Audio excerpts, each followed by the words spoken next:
In this episode, I go over my top 10 picks for New Comic Book Day, August 18th, 2021.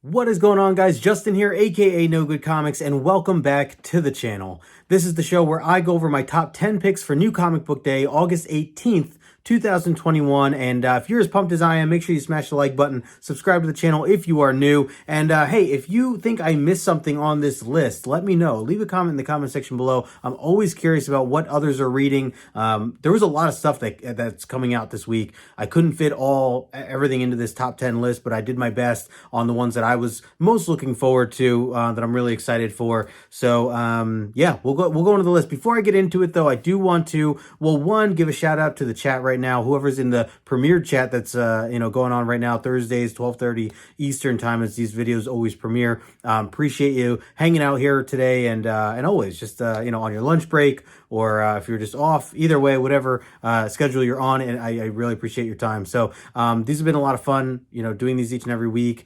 Getting some great feedback and making some friends along the way. So speaking of friends, I do want to do my weekly shout out. So, I've been trying to get in motion here with making sure I'm doing a community shout out each and every week on these top 10 videos. So my my number one shout out for today is going to go to Travis, aka TM Nerdy.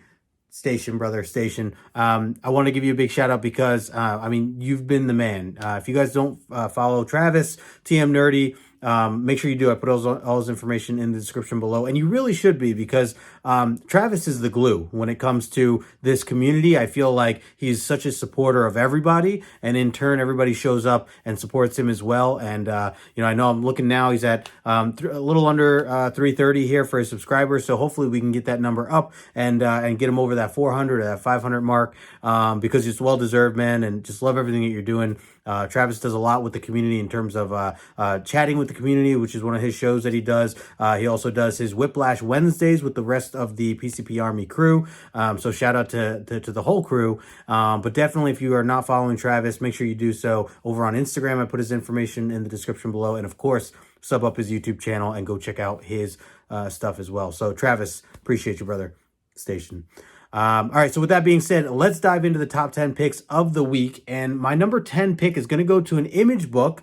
It's an issue number 1. It goes by the name Second Chances. This book right here caught my attention immediately as I started to scroll through, and especially looking for those issue number 1s, the books that these indie titles, these indie number title or issue 1s that I'm always looking forward to. And this was one of the first ones I wanted to put on the list. The writer here, Ricky Mamone. I don't know anything about Ricky, but I certainly want to give it a shot. The cover here is stunning. It's by Max Bertoloni, and he also does the interior artwork as well. Essentially, it is about a hotline called the Second Chance Hotline. You can call now and get a new identity. All you need is some cash and proper referral and a very good reason to start over. But it says, when LeBlanc, the man behind the hotline, is approached by a shady figure from his past, he's forced to accept a new client who doesn't meet any of the requirements. A client that chemically induced, with a chemically induced amnesia in desperate need of protection. Sounds pretty cool right off the bat. Definitely want to give it a shot. Like I said, based on the artwork here, almost looks like vampire-ish, with this, like the black and red, or black and white with the, dash of red here, in his jacket. But, really cool stuff. That's going to be my number 10 pick on the week. Second Chances issue number 1. Going into number 9 here, I'm going to go with another issue number 1. This is from Boom Studios. This is Eat the Rich. This book stood out to me because, well, one, it's Boom Studios. I feel like Boom's just been killing it. Still, it's been over a year now. They're just putting out some really amazing work, or putting together really amazing teams that are putting out some really amazing work, I should say. The writer here, Sarah Gailey. Not familiar with Sarah. The artist is that an I there? Pius Bach, if I'm saying that right. Art looks really cool here. I think this cover art that we're looking at is Kevin Tong, and I see there is a variant as well or by Jenny Frison, amongst a few others. But so it sounds really interesting. I talk about this with Aftershock. Like I give Aftershock issue number 1s a chance no matter what. It's very similar with Boom or even Image at this point. I mean, I'm just any indie issue number 1s I'm most likely going to have towards the top of my list and want to explore. So yeah, this was a book that I didn't really read up on at all, just caught my attention. It looks like it's about this girl, Joey, who is spending her summer with a boyfriend at this one town or location. It's kind of a vacation getaway. Apparently they have servants. And it says, beneath the effluent perfection lies a dark, deadly rot. Will Joey discover the truth before it's too late? Or if she does, can she survive to tell the tale? I mean, from what it looks like, I don't know, I mentioned this before, vampires with the last book, but kind of like vampires of some sort, or I assume they eat people or something to that effect. Either way, it sounds cool. I've talked about this before. I'm really getting into the horror stuff, so horror genre, just sign me up for anything. So there you go. That's my number 9 pick of the week, Eat the Rich, Boom Studios. All right, going into my number 8 pick, I'm going to go with Killer Queens issue number 1. And to give a little plug, I am actually going to be interviewing the writer of this particular book coming up this Monday. Looking forward to it with David M. Boer. And yeah, definitely looking forward to that. If you don't know David, he's the one that wrote Canto as well. And let's see, the artist here, Claudia Balbani. Not as familiar with Claudia, but definitely looks interesting. See the synopsis here. It says, meet Max and Alex, reformed intergalactic assassins for hire, on the run, also super gay. Their former boss, a fluffy monkey with a jetpack, is hot on their trail to take back his stolen ship. They gotta eat, so they take a mission from Alex's old flame. Let's see, your standard no-kill, casualty-free kidnapping recovery from a nearby moon. Sounds pretty straightforward. Only complication, half the moon is ruled by a fascist dictator hostile to foreigners. They're the Killer Queens, so they would. So what could possibly go wrong?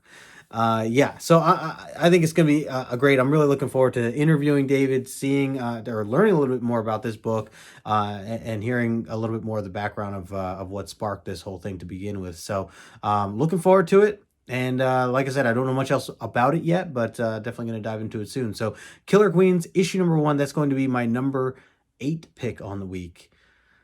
Let's see, going into number 7, I'm going to go with Beyond the Breach, issue number 2. This was an Aftershock book, and I loved the first issue. I really enjoyed it. It was action-packed, and yet it still was able to work out a little bit of like character building towards like the end of the issue. Essentially, it's about this alien type.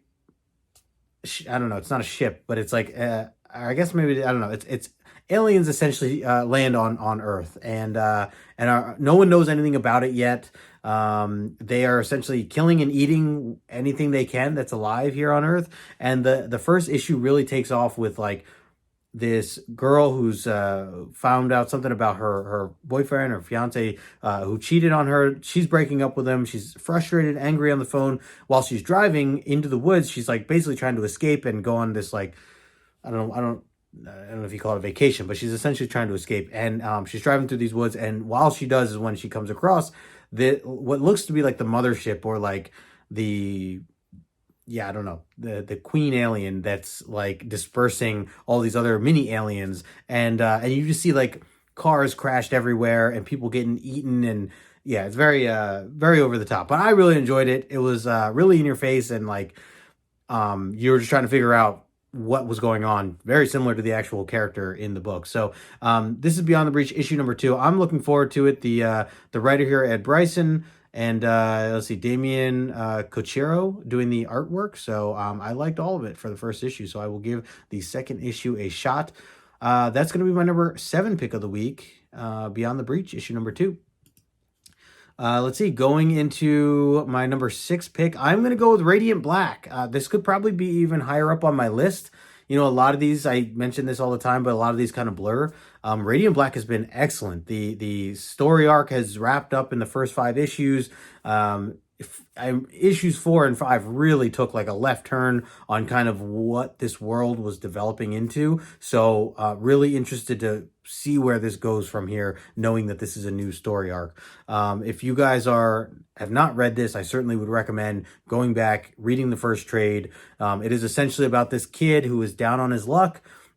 He's in a lot of debt. He can't keep his job. He's a writer, but he hasn't had any real work as a writer. The whole money situation gets so bad that he has to move back with his parents for a little while. And he just feels like he's hit rock bottom. And when he does, he goes out to like have a drink with a friend, a local buddy that he went to high school with. And they discover this power suit essentially that takes over his body. And now he has all these like powers and abilities, and he's just trying to figure out like how he wants to use them. He's a good guy. He's not like trying to do anything bad with them per se, but he wants to figure out like what can he do with it. He wants to learn it still. So really interesting stuff. A really cool concept. And it just goes into this whole other world of things that happen as you get to like issues 4 and 5. So I won't get into all those details, but Radiant Black definitely has been great. Kyle Higgins is doing the writing for that. Marcelo Costa doing the artwork. And yeah, sign me up for some more Radiant Black as they are kicking off the new story arc here. So that's going to be my number 6 pick of the week. Radiant Black issue number 6. Halfway through, and I'm going to go with another issue 6 that's just been amazing so far this series, Nocterra, issue number 6. This is an image comic, and it's written by Scott Snyder. If you were not already familiar with that, the artwork here is Tomea More, who's currently doing some of the artwork, along with Tony S. Daniel also being the main artist. And yeah, look at this cover too, by the way. I mean, the art has been awesome. Story has been awesome. Action-packed.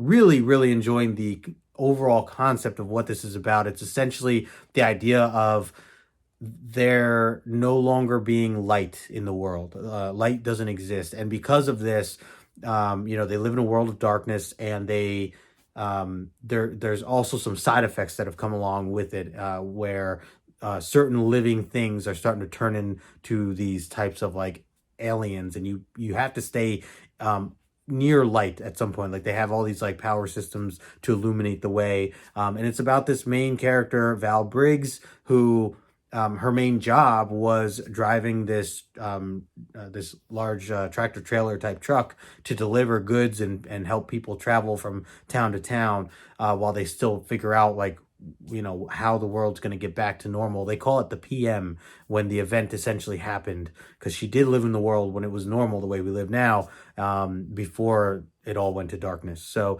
really interesting stuff. This is what they list as part 6 of the story. So Scott Snyder just doing a really great job with this. And so that's going to be my number 5 pick of the week, Nocterra, issue number 6. My number 4 pick, I'm going to go with Home issue number 5. This is the finale of this 5-issue miniseries, written by, Julio Anta and Anna Wycheck doing the artwork. And I'm really enjoying this. Very powerful series. A lot of it, right off the bat, kind of, it's about this boy and his mother who get separated at the borders trying to make it into America. And they get separated at the borders based on the system of what America is doing at the borders.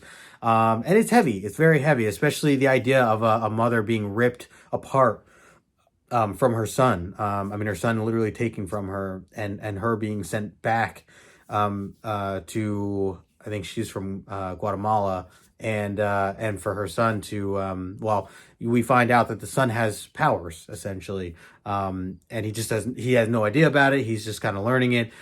Their goal was to kind of meet, the boy's name is Juan. Their goal was to meet Juan's family, or aunt, essentially, and Juan ends up escaping and being able to meet up with his mom. He's very innocent though, doesn't like mean to hurt anybody, but he misses his mom. He just wants his mom, and so yeah, some emotional parts throughout this series. And overall, I think it's a very well written book, and I'm very curious to see how this whole thing kind of ends. So we'll see what happens here with Juan, and if he makes it back to his mother, how that whole thing works, what's going on with his powers as he's continuing to kind of learn how to use them. And so, yeah, so we'll see how that goes. But I definitely recommend Home. If you guys have not been following along at this point, you probably could just wait and catch the trade for that. But definitely good stuff. So that is my number, what are we on? Number 4. My number 4 pick of the week is Home issue number 5.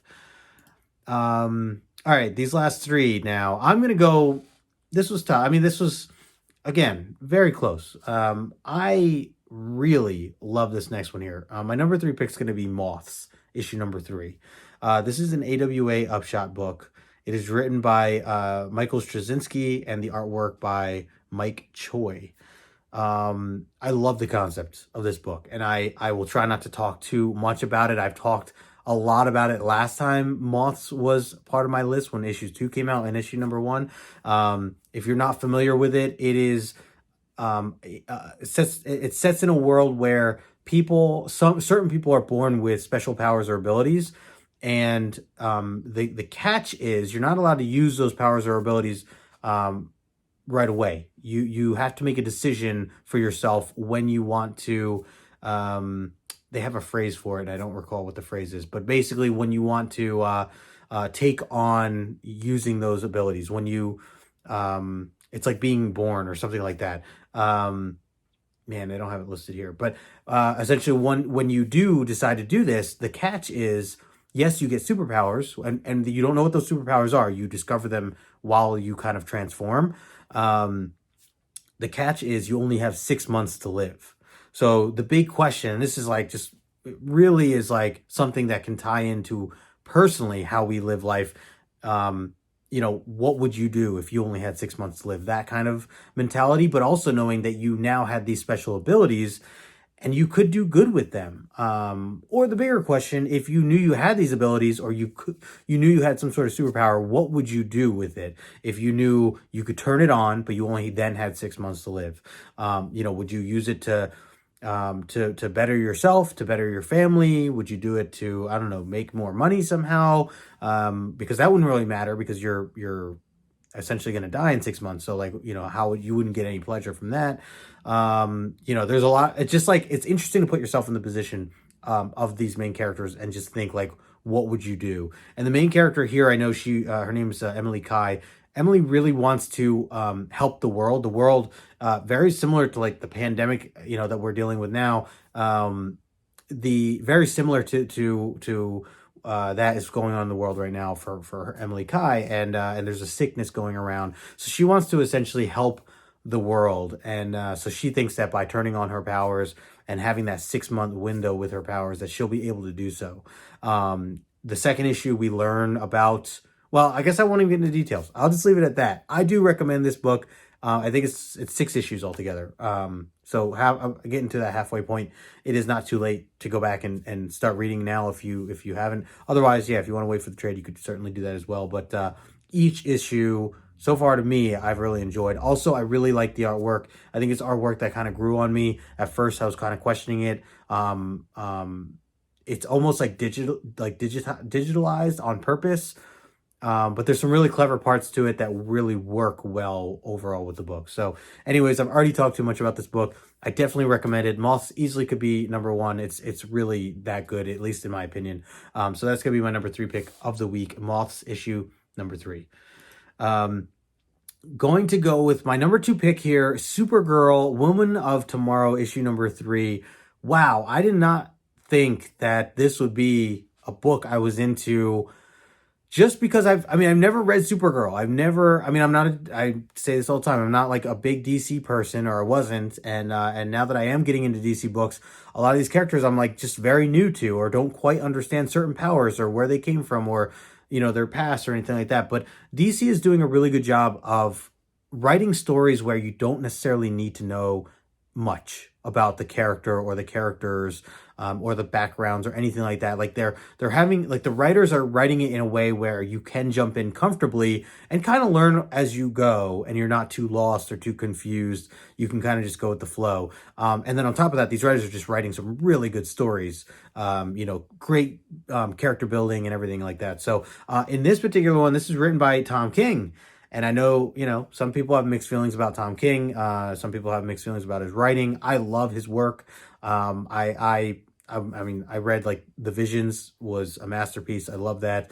Definitely need to catch up on some other things like Mr. Miracle. But even the Batman stuff, like from what I read, the first like 5 trades of Batman, like the series when he was first writing it, I actually really enjoyed. So I know that it went kind of downhill from what I've heard with the whole wedding and all that other stuff. But anyways, I think that Tom King is a very good writer, and he's doing a really good job here with this. And perhaps that's more of his thing, is just writing these miniseries, because this is, I believe, only 8 or 9 issues, 8 issues right here. So yeah, so I just want to give it a try because because it's Tom King. That was the main thing that caught my attention. I think the artwork's really unique here. I do like it. By, let's see, Bill Keese Evely is the artist, also doing the cover art that we're looking at here. The best thing about this, I mean, essentially, Supergirl lands on another planet, loses her powers, and kind of goes on this, I don't know, like kind of gets like asked into helping this girl who wants to seek revenge on this killer for killing her father. And this girl is very I don't know if like naive is the word, just inexperienced, I guess. And the back and forth that her and Supergirl have are just really well done. The narrating is really well done. Just the dialogue in general in this series so far has been really enjoyable for me. I've loved it. So again, a book that you don't need to know too much detail about, and still be able to really dive into. So I can't say enough, but I really do recommend Supergirl, even if you've never read it before. Like I said, I've never read any Supergirl before. And I would recommend this to anybody. So that's going to be my number 2 pick of the week, Supergirl, Woman of Tomorrow, issue number 3 by Tom King. And then I have one more to go, but of course, before we do, I'd like to remind you to take a moment to smash that like button, subscribe to the channel if you are new. Again, big shout out to my my community shout out of the week, which was Travis, aka TM Nerdy. So appreciate you, brother. And make sure you're subbed up to him and everybody in the chat right now. Thank you guys so much for hanging out during my my top 10 picks for New Comic Book Day coming out for August 18th. I really appreciate everybody always hanging out with me here. You know, especially I'm probably eating lunch right now and just hanging out with you guys. So I really appreciate that. All right. Maybe you've guessed it, maybe you haven't. I think I say this every time in preparation to spoiling my number 1 pick when it is this actual series, this actual book. But if you haven't guessed it already, my number 1 pick of the week is Nightwing 83. This series is by far my number 1 series currently going on. Like I love this. I mean, you got anybody who knows me, you know this already. I don't need to tell you. If you're new to this channel though, you should know Nightwing is amazing, and you should be reading it. I don't say that often about the idea of telling people what they should do, but Nightwing is a book I think I'm safe to say you should be reading because it's that damn good. And just like I said about Superwoman or Supergirl, same thing with Nightwing, where you don't need to know a lot in order to get into this book. The writing that Tom Taylor is doing, it's really well done to where you are learning about Nightwing as you go. You are also learning about the characters around him as you go, and overall the scene, the villains, everything that's like about this. It's just so well done. The dialogue in this too, like the back and forth between him and Babs, it's just so good, so good. So if you haven't read Nightwing and you're not a Nightwing person, I do recommend going back, issue 78. That's where it all started. And I know people in the premiere right now are like, oh, here we go, Justin talking about Nightwing 78 again. But you really should read it. Anybody who has not read Nightwing, or if you're putting it off, skip everything else. Jump right into Nightwing, read 78, catch up to 83. I am really excited about this issue next week. Really, really pumped. So we will see where this goes. I won't say any spoilers, but I'm clearly and obviously very passionate about Tom Taylor's work here on Nightwing. And for those of you who don't know, I was never a Nightwing person. I never read Nightwing, didn't know much about him. Didn't matter though. Jumped in on 78, and I'm all in. So, and I should mention Bruno Redondo, the artist, is just killing it. The artwork in this whole series has been stunning, absolutely stunning. So, really enjoying this all around, from the writing to the artwork, to the characters, everything. So yeah. That's going to be my number one pick of the week, Nightwing 83. I don't need to say much else about it, so I will kind of leave it at that. But would love to know what you guys think. Leave a comment in the comment section below. Do you agree with this list? Do you think I missed some things? I know there were some other big books that were still coming out. I know Moon Knight issue number 2 is coming out. I know Kang has a new book coming out of his own. Again, I just couldn't condense everything into this top 10, and so these are kind of my priorities of what I'm putting out there, but certainly want to continue reading some of those other ones that I just mentioned as well. If I was doing a top 12, they'd make it. So anyways, that's gonna be my list for the week. Again, that's my top 10 picks for New Comic Book Day, August 18th 2021. If you like what you're watching here, make sure you smash the like button, subscribe to the channel if you're new, leave a comment in the comment section. I really do appreciate it, and until next time, I will talk to you later.